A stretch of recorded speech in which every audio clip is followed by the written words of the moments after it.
Have you ever wondered why someone can deeply want something and still find a way to destroy their own progress? Why does a person dream about changing their life, creating a better future, becoming healthier, more successful, or happier? But when the opportunity finally appears, something strange happens. They hesitate, they delay, they create excuses. They lose motivation. They convince themselves they are not ready. And sometimes, without even realizing it, they become the biggest obstacle standing between themselves and the life they want. The most confusing part is that self-sabotage usually does not look like self-destruction. It often looks reasonable. It sounds logical. I'll start tomorrow. I need more preparation. Maybe this isn't the right time. I don't think I'm good enough yet. I'll try when I feel more confident. The person believes they are protecting themselves. But in reality, they might be protecting themselves from the exact thing they want. And this creates one of the biggest psychological mysteries about human behavior. Why would the mind fight against its own goals? Why would someone unconsciously avoid the future they say they want? The answer is deeper than laziness. It is deeper than a lack of discipline. Self-sabotage is often a psychological strategy created by the brain to avoid emotional pain. The problem is that sometimes the brain protects us from things that are no longer dangerous. It protects us from situations that could actually help us grow. Imagine someone named Daniel. Daniel has always dreamed about starting his own business. For years, he talks about his ideas, he watches videos. He studies successful entrepreneurs, he writes plans. He tells his friends, one day I'm going to make this happen. Then one day, an opportunity appears. Someone offers to help him. He has enough knowledge to begin. He has enough resources to take the first step, but suddenly everything changes. Daniel starts questioning himself. What if people laugh at me? What if I fail? What if everyone realizes I'm not as capable as they thought? Instead of starting, he becomes busy with everything else. He organizes his room. He researches more. He creates another plan. He waits for the perfect moment. Months pass. The opportunity disappears. And Daniel tells himself, I guess it wasn't meant to happen. But was it really bad luck? Or was something deeper happening inside his mind? This is how self-sabotage often works. The person believes they are avoiding failure, but many times they are actually avoiding the emotions connected to failure, fear, shame, disappointment, judgment. The human brain is constantly trying to predict and avoid emotional threats. For our ancestors, avoiding danger was essential for survival. But the modern brain can sometimes treat psychological discomfort like a physical threat. A difficult conversation can feel dangerous. Trying something new can feel dangerous. Being judged can feel dangerous. Failing publicly can feel dangerous. So the brain creates strategies to keep us away from those situations, even when those situations could lead to growth. Psychologists often describe this through concepts like avoidance behavior. Avoidance provides immediate relief.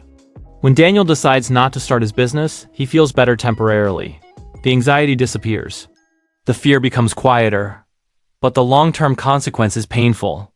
He loses the opportunity. And every time avoidance works, the brain learns something.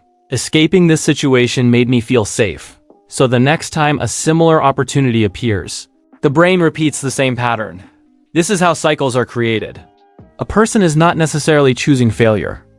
They're choosing temporary emotional comfort. But temporary comfort can create long-term frustration. This happens in many areas of life. A person wants to improve their health. They create a workout plan. They feel motivated. The first few days are exciting. Then the discomfort begins. The workouts become harder. The results are not immediate. The person thinks, maybe I'm not someone who can stay consistent. They stop. Months later, they try again. The same cycle repeats. Another example. Someone wants to improve their relationships. They want deeper connections. But every time someone gets close, they create distance. They become cold. They find reasons to leave. They convince themselves, I just don't need anyone. But underneath that behavior might exist a fear of rejection. The person is not avoiding relationships because they don't care. They might be avoiding the possibility of being hurt. This is why understanding self-sabotage requires understanding the difference between what someone says they want and what their mind believes is safe. A person can consciously want success while unconsciously fearing what success represents. Because success changes identity. Success creates responsibility. Success creates visibility. Success removes excuses. And sometimes staying in the same place feels safer than becoming someone new. This is why some people are afraid of failure.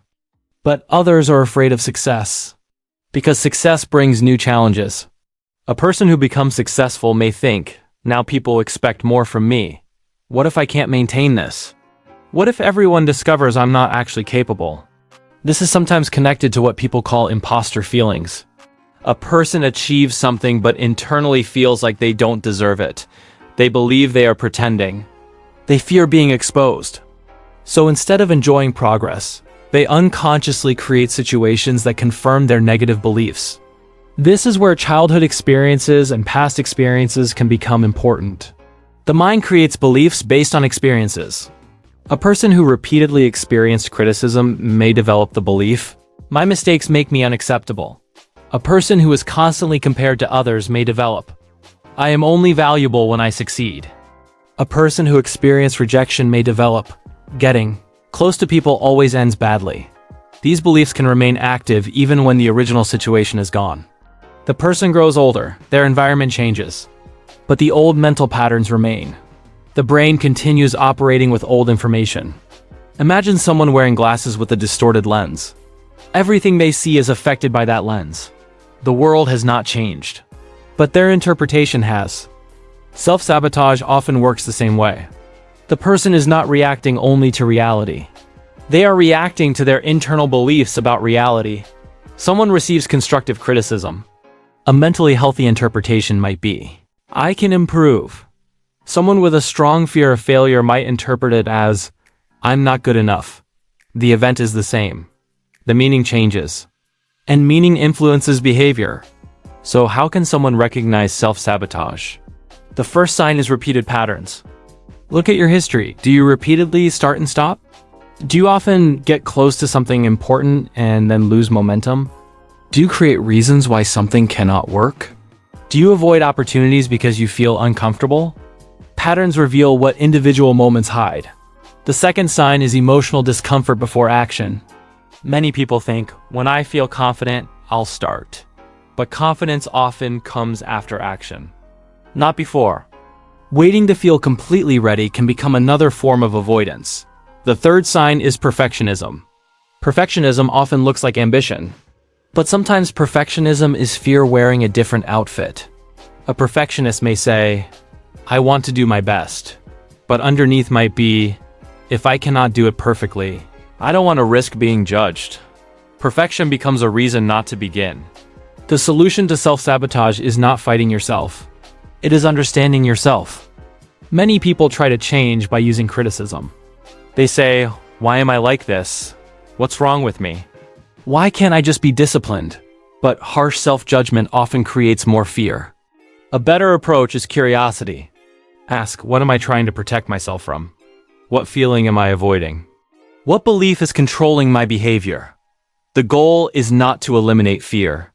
Fear is part of being human. The goal is learning that fear does not always mean danger. Sometimes fear means growth is happening. A person who learns to recognize these patterns gains something powerful. Choice. Instead of automatically repeating old behaviors, they can pause and decide. I understand why I want to avoid this, but I can choose differently. Change happens through small actions, not dramatic transformations overnight. A person who always avoids challenges can start with one uncomfortable action. A person who procrastinates can complete one small task. A person afraid of judgment can share one honest idea. Every time someone acts differently, the brain learns a new possibility. I survived this. I was capable. It was uncomfortable, but it wasn't dangerous. Over time, new patterns are created. The person becomes someone who trusts themselves. And maybe the most important realization about self-sabotage is this: your mind is not your enemy. Even the behaviors that hurt you often started as attempts to protect you. The problem is that protection can become limitation. The same wall that once kept danger away can eventually become a prison. The goal is not to destroy the wall. The goal is to learn when you no longer need it. Because the person standing between you and your future is often not a lack of ability. It is an old version of yourself trying to keep you safe. And sometimes the hardest battle is not becoming better. It is convincing your own mind that it is finally safe to grow. Because once you understand the psychology behind self-sabotage, you stop asking, why do I keep ruining things? And you start asking, what is my mind trying to protect me from? That question changes everything. Because awareness creates choice. And choice creates change.